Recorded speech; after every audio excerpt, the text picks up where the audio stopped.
This is a TalkStation original podcast. This is Marlin Masters, a brand new podcast from the Carteret County News-Times, where we hear from the renowned captains of the Big Rock Blue Marlin Tournament. We talk about how they got their start, the big fish they've caught, and the ones that got away. This episode with Casey Wagner and Cole Wagner of Inspiration is brought to you by Anglers Marine in Morehead City, Carolina's premier dealer.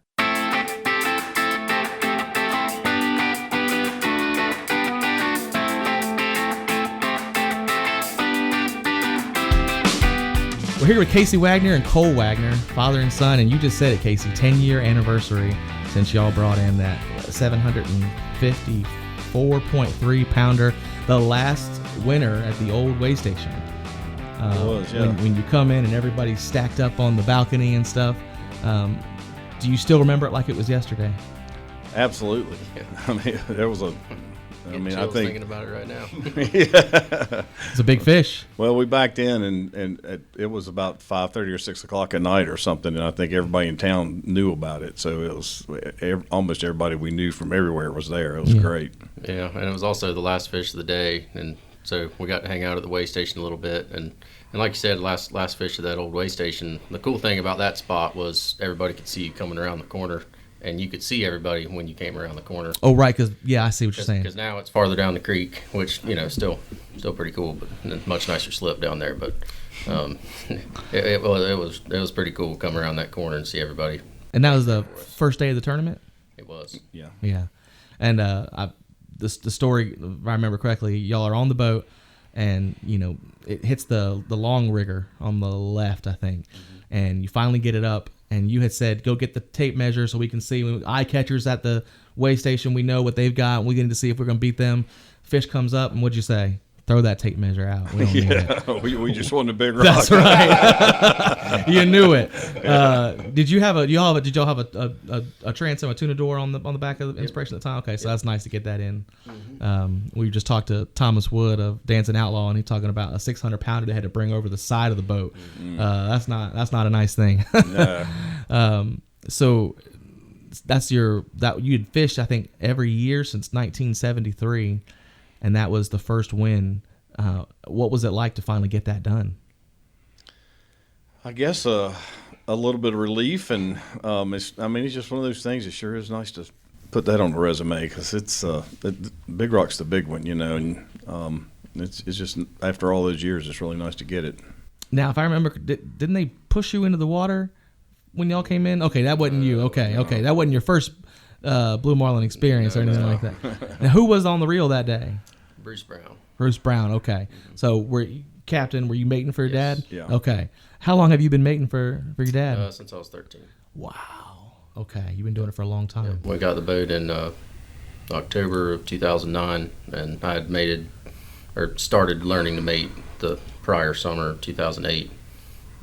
Just going with people. I wasn't really big enough to do it by myself yet, but sure. I just started learning. And then when we got on the boat, or when he got the boat, started really doing it more by myself, a lot more, and still, had some help here and there, because I was still, 13, 14 years old, just kind of not really, there's a lot to it.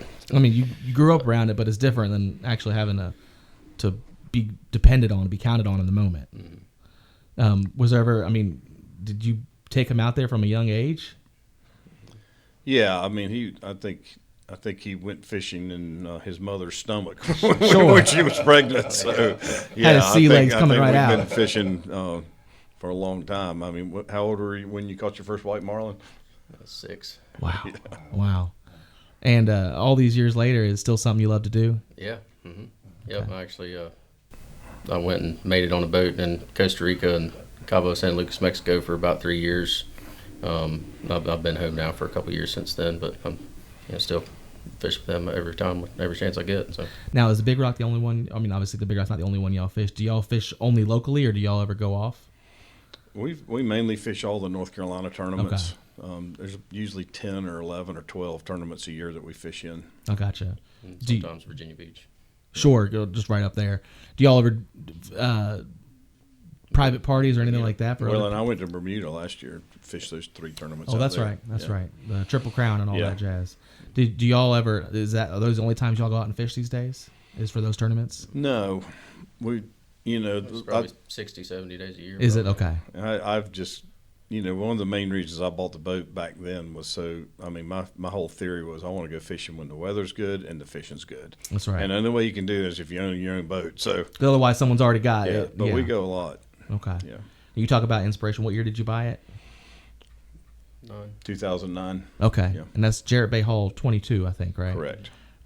What you were already on the board at that point for the Big Rock. I was. So be able to get a Jarrett Bay of your own, that must have been really nice. Yeah, I'd had a boat back in the 80s for 11 years that we fished in the tournament all the time called the Triple Header. Oh, wow. And I owned that with a couple other guys, and then we ended up selling that boat and About when I was born. yeah, about when you were born. And I started running boats for other people and fishing with other people and doing a variety of other boats. And like I said, I just got frustrated. I couldn't go when I wanted to go on the days I wanted to go, and the fishing was really good. I couldn't talk him out, you know, so I just finally bought a boat. Yeah, no doubt. Bought another one. What number tournament was that for you? The one you won? How many years had you been doing it?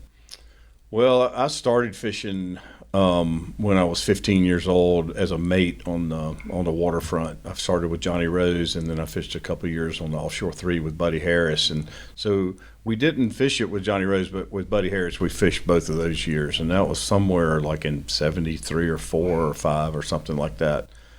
And between me doing that or running boats for people or having my own boat, I don't think I've missed but maybe one Big Rock. Wow. Were you like, it's been this long, I'm never going to win it? Or were you like, I don't care if I got to do it till I'm 100, I'm going to win this before it's all said and done? You know, I know back early on when I started fishing, I always thought I was going to win. I always say now, the more you go and the more you know, the less you really know about it. I mean, you really realize you don't know as much as you think about it. So, Yeah. And Cole, how about yourself? You know, you've been doing this for a while now. Do you ever feel like you'll be the captain of, you know, for your own boat at some point and get a chance to back into the way station at Big Rock? Well, if he ever decides to climb down the ladder, Hang it up and hand it over. I'd like to Keep him out of there. I'd like to try to figure out a way to keep that boat and keep that going, and you know, just keep some friends together that you know can keep the program alive, because it's been a huge part of my life. It's basically one of the main things that I identify by with, you know, it's always been the kind of my main focus, really. Yeah.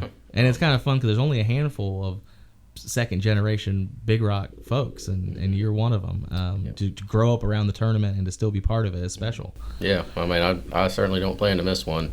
I mean, if there's, I can't foresee a situation where I would. Yeah. Speaking of the tournament, man, the leaps and bounds it has grown the last 5 years cannot be understated. I mean, I've been covering it for 10 years. You were my first tournament that year. And then, of course, we moved to the next way station. And there's been some good years, but, boy, not just the fish coming in and the purses given out, but the charitable giving the tournament has done over the past few years. Did you ever expect that it would get to this point? well, early on, no. I mean, it was just a fishing tournament, and we raised a few dollars and gave to some local charities, and you know, we might give $25,000 away every year or something, and it was great.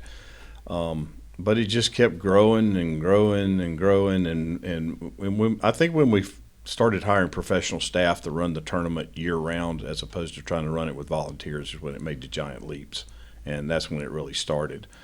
And then, you know, I think when the first year Michael Jordan came, we got a tremendous amount of publicity and a lot of press and a lot of national press. And, you know, the girls at the office, they call it the Michael Jordan effect of how big that has really impacted the tournament just because of the worldwide publicity of it. So, Yeah, the getting sponsorships is that much easier.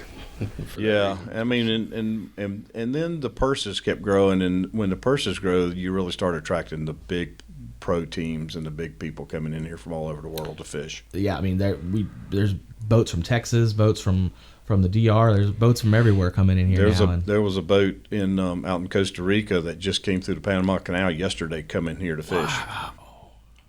So it's becoming Chasing A. Chasing A. Well, the Yeah. second place boat from last year. That's correct. right. Boy, that was a great story with another father-son moment there. Yep. I always love that the tournament hits right around Father's Day because moments like that. I think Caroline also was on the boat when y'all won KWLA, or We haven't won KWLA. We came in second one year. That was the same year we won the. Yeah, it was the same year. that's right. Okay, Wow. and that was the year that Caroline was on the boat with you Yes. for that KWLA. Yes. And there was the whole father, son, and daughter, and what a fun way to keep your family doing Yeah. something that you love to do. Yeah, well, I have two daughters, and normally they always fish with me in KWLA, but they can't do it this year. They're both live out west, and so they can't make it this year. Are you going to be fishing in KWLA this year? Yes. Yeah. Yep. Taking Cole's wife and her sister, and my stepdaughter, and actually taking Thomas Bennett's, who's my godson. Wow. I'm taking his wife and a few other people. So we Sure. got a good crowd. Yeah, that's going to be a lot of fun. Is there a kind of preparation or a lead up? I know you guys do it in the winter as you get into the tournament season, but how about the week before the tournament? Is there anything that y'all kind of take care of last second or check out? We'll go through all the tackle and make sure everything's in good shape, everything's right.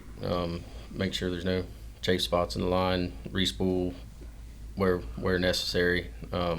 We generally like to be totally ready to go by May 1st every year at least. Was that Pirates so that Cove is the first one? We have all of our stuff for the whole year. That's Hatteras Village tournament is like the 13th, but the start of May is generally when we start catching blue marlins around here. So we usually like to be ready by then, and we'll fun fish a lot in May, as well as like the Village tournament in Swansboro and Cape Fear. And those are all good lead ups to the Big Rocks. You get, it's generally really good fishing, and get to test out some new ideas and new spreads and different things, and kind of get honed in before the big money tournament. So do y'all still kind of mess around with some of the process and like try to get a little bit intuitive and try to?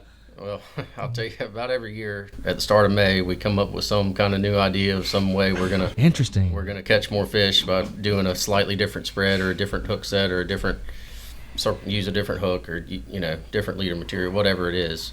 And it's actually kind of funny. We generally end up going back to our tried and true spread, but just you have a failure or two on the new stuff, and you're like, put the other stuff out, and you catch one, and you're like, yeah, we just need to stick with this. Yeah. Well, from most people we speak to, it's like I just do it the same every year, and I'm wondering, is that the young buck coming in here saying, let's try a few new things here and then see what happens, because you never know, right? I mean, it's most of the time it's the old buck trying to try something. Well, I was going to ask, is that something you've always done? Well, I'm always thinking about it and looking at it and thinking, well, maybe this would work better, maybe this would work better, maybe this would work better. And there's always new innovations, and people have coming up with different hook sets and different kinds of leaders and different kinds of You're trying things. to chase that magic 100% hookup ratio, which doesn't exist. It's Sure. impossible. If you can get 80%, you're doing exceptional, and that's really hard to get to.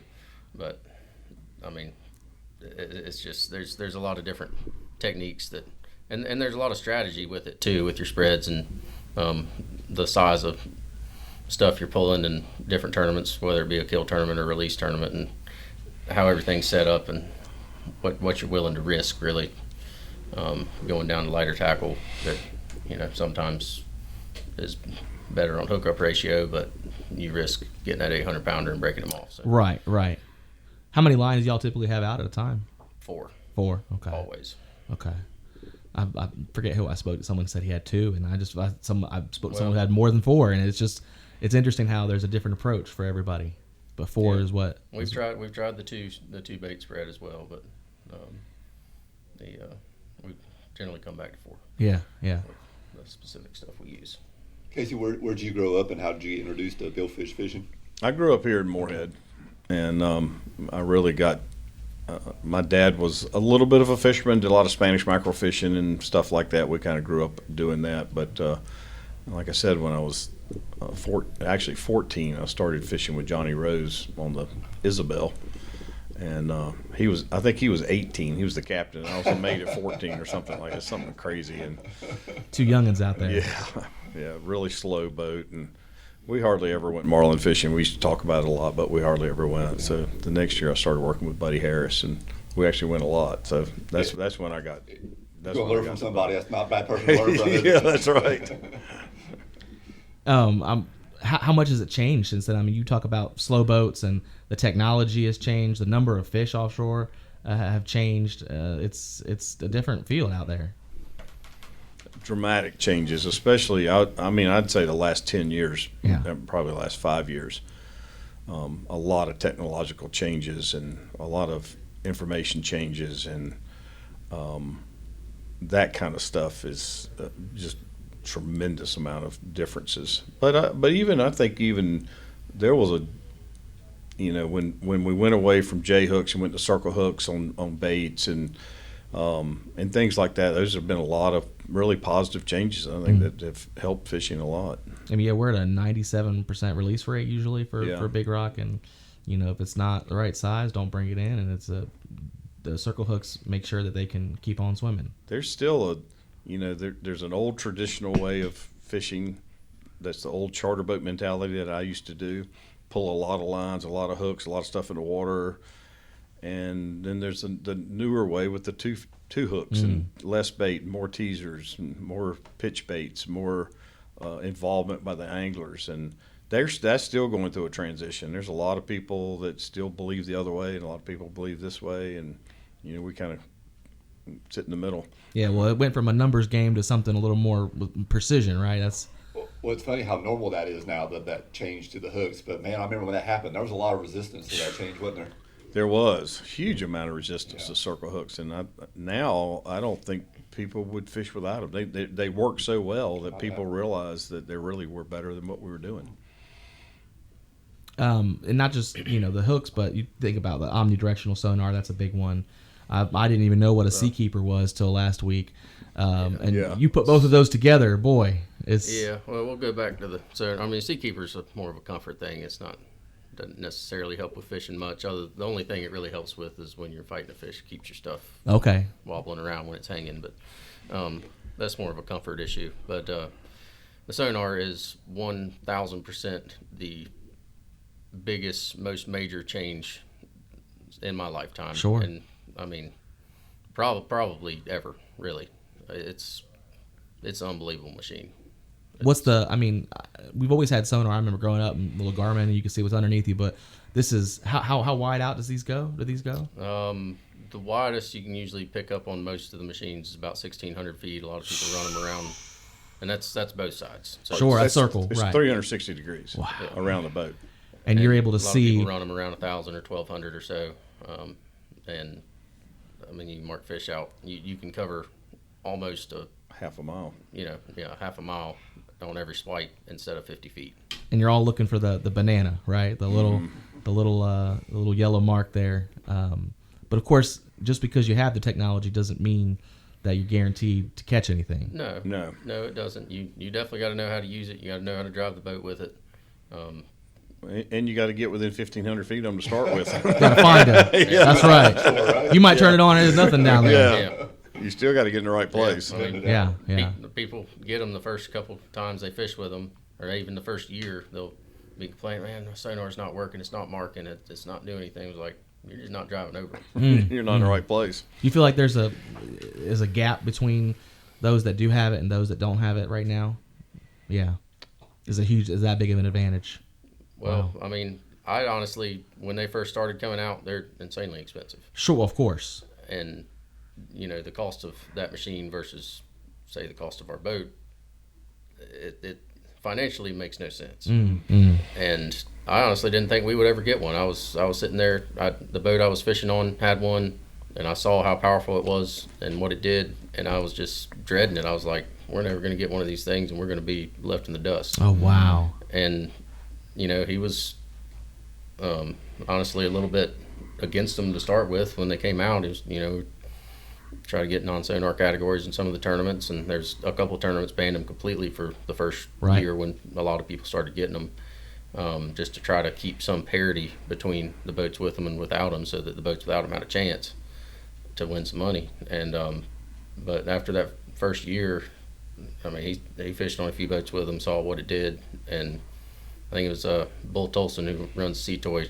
talked to him. He said, Casey, you want to keep fishing, you want to keep being competitive, you want to keep doing this, you got to have one. He said, if you want to just go out there and ride around and not fish tournaments, by all means, don't get one. But if you're going to fish tournaments, you want to be competitive, you got to have one. Well, and what I love about the technology is that it's not just on y'all's side, it's on the viewer side too now with Starlink, and we're able to watch more of these fights offshore. If we can get them live in the moment, boy, that's it. Well, and that's been the other big thing in the last 5 years. The Starlink is unbelievable. It's really to be able to be out there, and the communication. Right, you can just use your cell phone now, right? Yeah. Mm-hmm.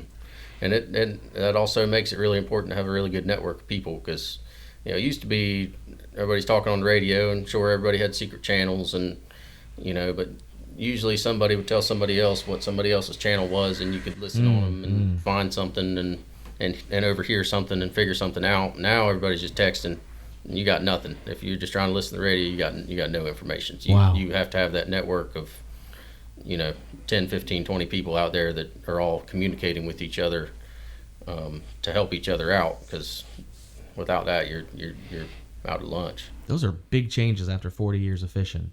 Has it been difficult to adjust to for you? No, I think it's exciting. Yeah. I think it makes the job of running a boat harder, because there's just so much more going on between trying to watch the sonar and paying attention to your phone and text and listening to the radio and watching the water and clearing the teasers. And I mean, it's a pretty involved process. It's really a lot to it. It's not. We used to just go out there and kind of prop our feet up and watch the baits. Sure. Cruise around. Yeah. So. I mean, we talked to Dale, and Dale Britt said he's going to have to find someone whose only job is just to watch the sonar. Yeah. Because trying to throw that into the mix with everything else you got to do, it's just too much. Yep. That makes a lot of sense. And of course, Casey, you've been fishing a long time. The captains, do you have your spots? Is your go-to spots that you've been lucky to get to you over the years? I do. I have. I'm not going to tell you what they are, but that's all right. But I think most people know. But yeah, I mean, we get so much satellite imagery and imagery about where eddies are and where water is and water temperature changes are and temperature breaks and things like that we study and look at. But sometimes there's cloud cover and you can't get it, so you can't get the information. You got to kind of go back and predict. Sometimes there's just nothing there too. Sometimes it's just a hard I always say when I wake up in the morning and somebody will call me and say, "Where are you going today?" I say, "Well, we got no information, so when in doubt, you know where I'm going."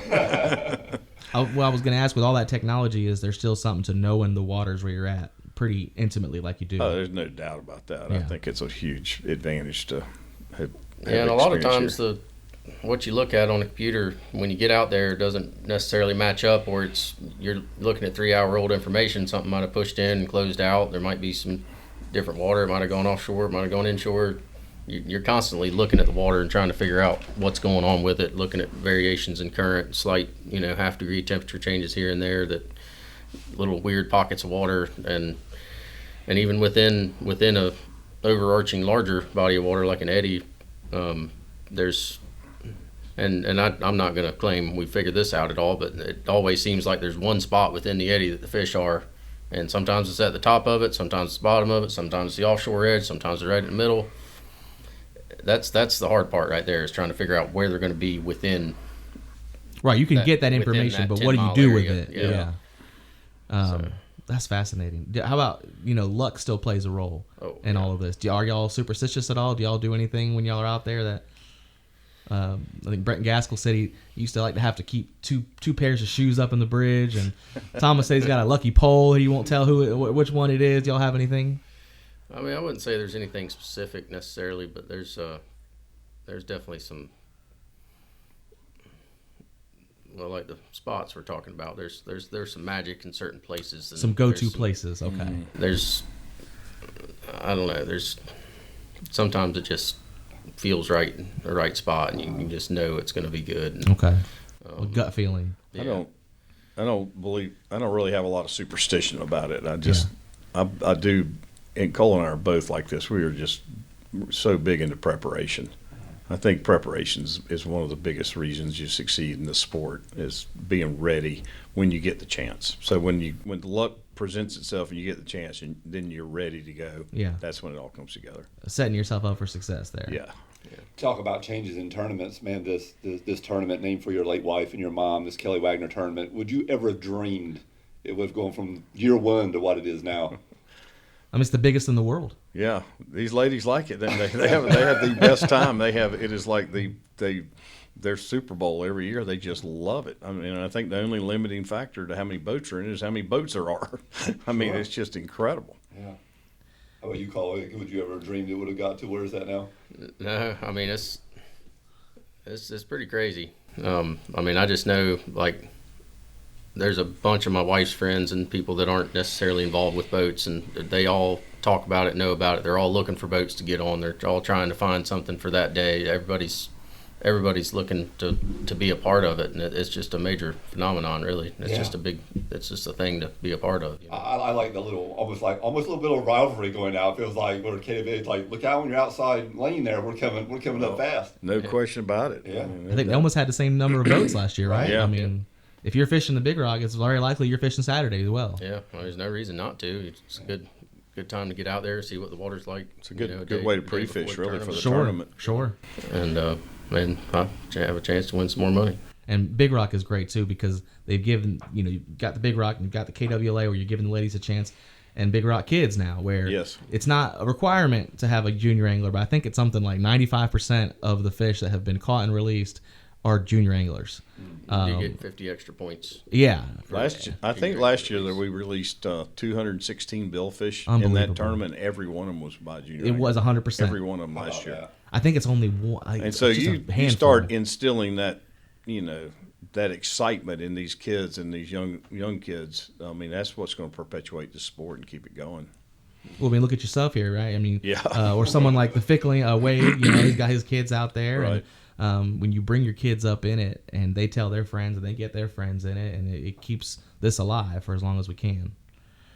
Big Rock still has that small town family energy, and I think a big part of that is because when y'all are out there, these folks that are local, you go out there on the weekends with your kids, you bring them up in that culture, and that reflects in the tournament. It's such a big thing in this community. It's just I used to go up to Oregon Inlet a lot when I was young, and I always was it was always interesting to me that the most influential people that everybody talked about in the community were all boat captains up there. They all cared more about the boat captains and the fishing and what was going on out there.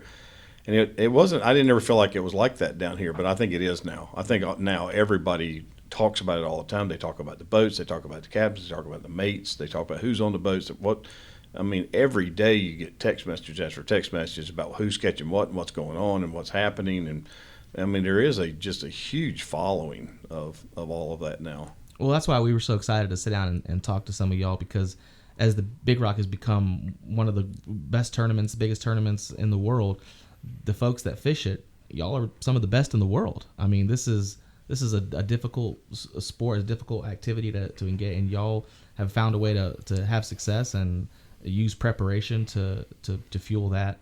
When you're out there, does it feel like you're out there with some of the best in the world? It's frightening. Sure. It's frightening, honestly, when you stop and you look around going out of the inlet in the morning and you see the competition level that has come here from all over the world to fish this tournament, and they all have pro teams with 3 or 4 paid people on the boats and paid sonar people and paid anglers and I mean, there's a lot of really, really good fishermen here.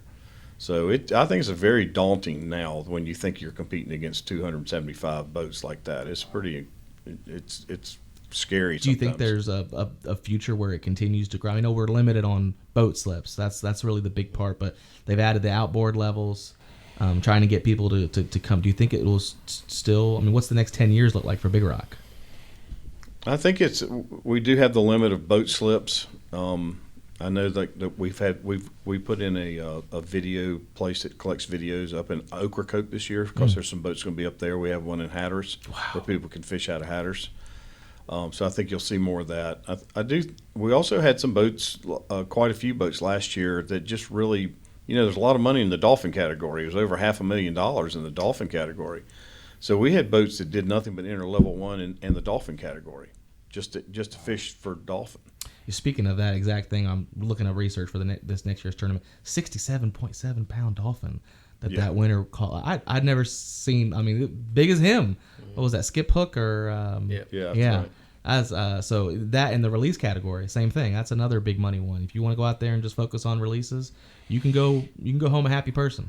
We won that one year, the largest dolphin Did you? category in the Big Rock, yeah. And the KWA. And the KWA. Yeah. Yeah. What was the biggest? What was the size of that? They weren't that big that year. The KWA fish was only 31 pounds, and we weren't even going to weigh it, and we were just sitting there at fuel dock, and they kept 24 pounds, 26 pounds. Like, Might as well take it in. And then the dolphin, there's 49.7, I think, for the big tournament, which is not that big for that tournament either, but we got lucky. But a 50-pound dolphin's pretty big, and I remember we caught him in Cole. We have a picture of Cole holding him up in the cockpit, and he couldn't pick him up, and his head was laying on the floor. And He said, "No, I was." I was holding the scale over And he my was head. holding him like this, and his tail was above his head. I mean, it was His head was up, and I had him hooked on the gill. I was holding him up. I'll have to get the picture. We'll have to get some evidence here. What are y'all fishing for this next week? You gonna go for the big one? Our mentality is let's try to catch the most fish, and that's the best way to have the best chance of catching the biggest fish. Awesome. Well, we're hoping to see y'all back into the way station And this year. dolphins are just side catch. That's, we're not trying. You never know, specifically. right? Yeah. But generally the bigger dolphins are with the big blue marlins too. So. Well, guys, tight lines next week, this weekend as well, and hope to see y'all back into the way station. Thank y'all so much for being here. Yep, thank you.